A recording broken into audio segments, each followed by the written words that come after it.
আমি আব্বুর ছোট পোলা। বাবার টাকার অভাব নেই। ছোট থেকে ইচ্ছে মতো টাকা খরচ করছি। কখনো বাবা টাকার বিষয়ে কথা বলেনি। ফ্যামিলিতে সবাই আমাকে ছোট সাহেব বলে ডাকে। আমি এবার ইন্টার সেকেন্ড ইয়ারে পড়ছি। এবার আসা যাক গল্পে।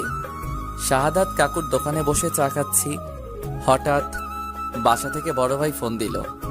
আমি ফোনটা রিসিভ করেই, হ্যালো। শুভ, কোথায় তুই? চার দোকানে চা খাচ্ছি। কেন, কি হয়েছে? তাড়াতাড়ি বাসায় আয়। পারবো না, এখন আমার একটা কাজ আছে।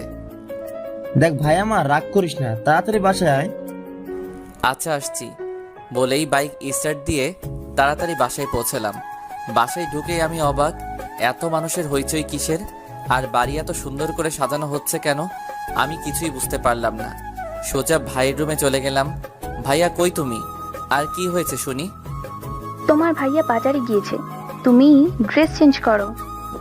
কেন, কি হয়েছে যে ড্রেস চেঞ্জ করতে হবে? আজকে তোমার বিয়ে।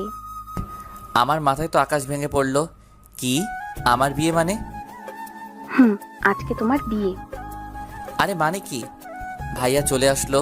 এসেই, শুভ চল, গোসল করতে হবে। ভাইয়া আমার বিয়ে, আমাকে আগে বলবে তো? এখন তো বললাম, চল এবার তাড়াতাড়ি, লেট হয়ে যাচ্ছে। না, আমি বিয়ে করব না বলেই সোজা বাইকের কাছে এসে বাইকে উঠে যখনই বাইকে স্টার্ট দিব তখন দেখি বাইকে চাবি নেই। ভাইয়া, চাবি দাও। চাবি তো আমার কাছে না, আব্বুর কাছে, আব্বুর কাছ থেকে নিয়ে আয়। আমি আব্বুর কাছে শুনেই ভয় পেয়ে গেলাম। তখনই আব্বু আসলো।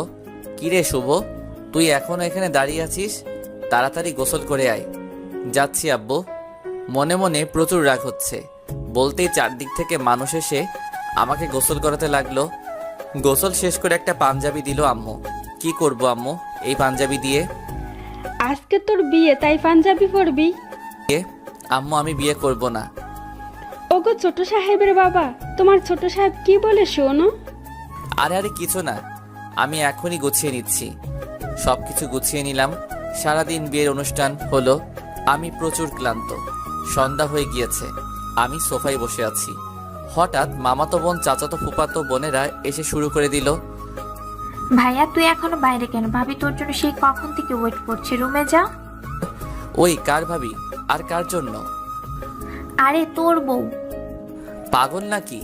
আমি তো এখনো বিয়েই করিনি। ফাজলামে বাদ দিয়ে তাড়াতাড়ি রুমে যা বলছি। যাব না। ওরা তিনজন মিলে আমাকে জোর করে রুমে পাঠালো।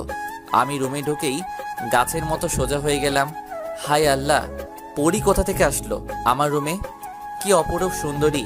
আমার লাইফে এমন মেয়ে কখনো দেখিনি। আমি কিছু না বলে সোজা খাটের উপর গিয়ে বসলাম।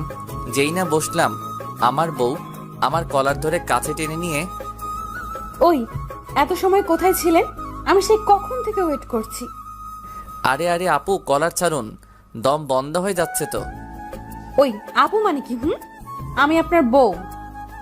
সরি, আমি আপনাকে বউ মানতে পারবো না।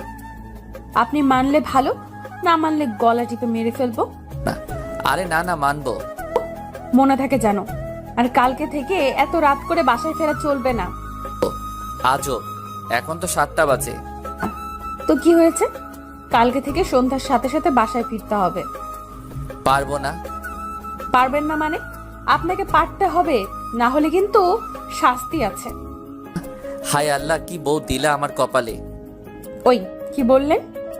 না মানে আল্লাহর কাছে শুকরিয়া আদায় করছি তোমার মতো মিষ্টি একটা বউ পাওয়ার জন্য। মনে থাকে জানো। ও আচ্ছা, কয়টা প্রেম করছেন বিয়ের আগে? অনেকগুলো প্রেম করছি। কেন? কি, তুই আমার আগে অন্য মেয়ের সাথে প্রেম করছিস? না মানে? মানে মানে করবি না?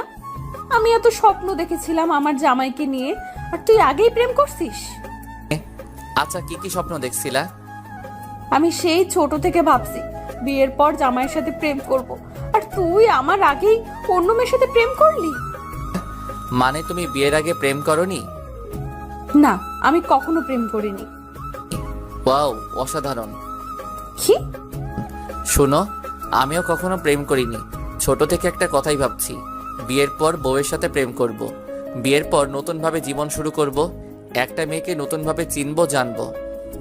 সত্যি বলছেন আপনি প্রেম করেননি? হুম